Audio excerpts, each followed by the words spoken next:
है कि तेजस्वी यादव ने जब इस बंगले को खाली किया है, बिहार के मौजूदा उप मुख्यमंत्री सम्राट चौधरी इस बंगले में अब रहने आ रहे हैं।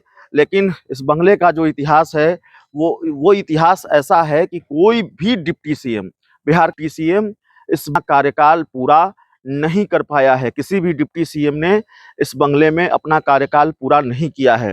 मार्ग और 10 सर्कुलर रोड, एक अन्य मार्ग मुख्यमंत्री आवास, 10 सर्कुलर रोड लालू यादव का, राबड़ी देवी का सरकारी आवास। और उसके बाद अगर किसी सरकारी बंगले की चर्चा होती है तो इसी सरकारी बंगले की चर्चा होती है, 5 देश रत्न मार्ग की। नमस्कार, आप देख रहे हैं 4 PM और मैं हूं अभिषेक मिश्रा। देखिए, इस वक्त हम जिस सरकारी बंगले में मौजूद हैं वो बंगला है 5 देश रत्न मार्ग। आज से पहले ये बंगला बिहार के डिप्टी सीएम रहे तेजस्वी यादव का हुआ करता था, जो अब नेता प्रतिपक्ष हैं, और अब ये बंगला अलॉट हो गया है बिहार के मौजूदा डिप्टी सीएम सम्राट चौधरी को। इस बंगले की कहानी हम आपको बताते रहे हैं। हम चाहेंगे कि इस बंगले को पहले हम दिखाएं और धीरे धीरे हम इस बंगले को लेकर बातचीत भी करें। हालांकि आज इस बंगले में हमारी मौजूदगी इसलिए भी है क्योंकि हम चाहते हैं इस बंगले की कहानी भी आपको बताएं, और इस बंगले को लेकर सियासत शुरू हो गई है, इस बंगले को लेकर राजनीति शुरू हो गई है। और ये बंगला एक तरह से बिहार की राजनीति में बवाल की वजह भी बनता रहा है, बिहार की सियासत में बवाल भी इस बंगले को लेकर होता रहा है। हम चाहेंगे हमारे सहयोगी से कि वो धीरे इस बंगले को दिखाते रहें और हम बात करते रहें। देखिए, इस बंगले को लेकर सियासी बवाल एक बार फिर शुरू हो गया है। भारतीय जनता पार्टी ये आरोप लगा रही है कि तेजस्वी यादव ने जब इस बंगले को खाली किया है तो बहुत सारी जो चीजें हैं वो यहाँ से लेकर गए हैं। कमोबेश वही आरोप भारतीय जनता पार्टी लगा रही है जिस तरह के आरोप अखिलेश यादव पर लगते रहे थे। अब इस आरोपों में कितनी सच्चाई है? तेजस्वी यादव पटना में है नहीं, तेजस्वी यादव विदेश में है, और ये बंगला खाली हुआ तो वाकई यहाँ से कोई संपत्ति ले जाई गई। लेकिन बीजेपी के आरोपों की तो बात हम करेंगे, लेकिन इसके साथ ही अगर हम इस बंगले में मौजूद हैं तो मुझे याद आ गई फिर से उस बंगले की कहानी, इस बंगले का इतिहास याद आ गया। इस बंगले का जो इतिहास है वो अपने आप में बड़ा नायाब इतिहास है। बिहार के मौजूदा उप मुख्यमंत्री सम्राट चौधरी इस बंगले में अब रहने आ रहे हैं। लेकिन इस बंगले का जो इतिहास है वो इतिहास ऐसा है कि कोई भी डिप्टी सीएम, बिहार की सीएम इस कार्यकाल पूरा नहीं कर पाया है। किसी भी डिप्टी सीएम ने इस बंगले में अपना कार्यकाल पूरा नहीं किया है।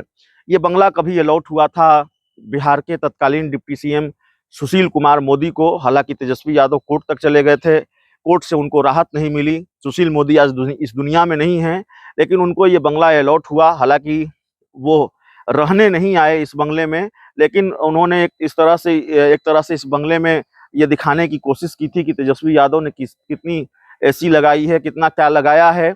और तब भी सियासी बवाल हुआ था इस बंगले को लेकर। इस बंगले को लेकर राजनीति भी खूब हुई थी। 5 देश रत्न मार्ग का ये बंगला बिहार का चर्चित बंगला है। एक अन्य मार्ग और 10 सर्कुलर रोड, एक अन्य मार्ग मुख्यमंत्री आवास, 10 सर्कुलर रोड लालू यादव का, राबड़ी देवी का सरकारी आवास।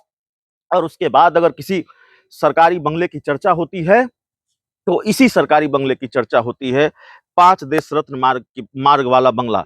ये वही बंगला है जहां एक वक्त पर बिहार में इस तरह का सियासी खेल चल रहा था कि रात के 1 बजे, रात के 2 बजे, आधी रात को हमें इस बंगले के बाहर मौजूद रहना पड़ा था।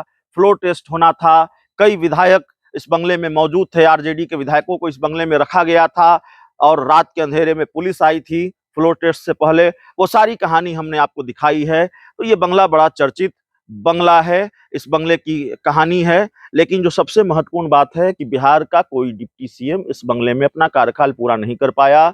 सुशील मोदी को जब ये बंगला अलॉट हुआ, फिर 2020 में विधानसभा के चुनाव हुए तो सुशील मोदी को डिप्टी सीएम ही नहीं बनाया गया। तारकिशोर प्रसाद और रेणु देवी 2 डिप्टी सीएम बने। तारकिशोर प्रसाद को ये बंगला अलॉट हुआ, तारकिशोर प्रसाद भी अपना कार्यकाल पूरा नहीं कर पाए, और फिर नीतीश कुमार भारतीय जनता पार्टी का साथ छोड़कर आरजेडी के साथ चले गए। तो उसके बाद फिर तेजस्वी यादव बिहार के उप मुख्यमंत्री बने। जाहिर है नीतीश कुमार जब चले गए आरजेडी कांग्रेस के साथ, और उसके बाद तेजस्वी यादव भी देखिए इस बंगले में अपना कार्यकाल पूरा नहीं कर पाए। नीतीश कुमार ने फिर पाला बदल लिया और फिर नीतीश कुमार बीजेपी के साथ आ गए। सम्राट चौधरी उप मुख्यमंत्री बने हैं और बतौर उप मुख्यमंत्री सम्राट चौधरी को यह बंगला अलॉट हुआ है और इस बंगले में अब बिहार के मौजूदा उप मुख्यमंत्री सम्राट चौधरी रहेंगे। लेकिन सवाल यही है कि क्या बतौर डिप्टी सीएम सम्राट चौधरी अपना कार्यकाल पूरा कर पाएंगे? यह भी एक सवाल है, बड़ा सियासी सवाल है। इस बंगले का जो इतिहास है उसको देखते हुए, इस बंगले की जो पृष्ठभूमि है, इस बंगले का जो रिकॉर्ड है उसको देखते हुए, तो हम चाहेंगे हमारे कैमरा सहयोगी से कि दिखाइए इस बंगले को जरा और ठीक से दिखाइए ऋषि। और ये बंगला 5 देश रत्न मार्ग का बंगला, बड़ा चर्चित बंगला। और इस पूरी रिपोर्ट में इतना ही। बहुत बहुत धन्यवाद।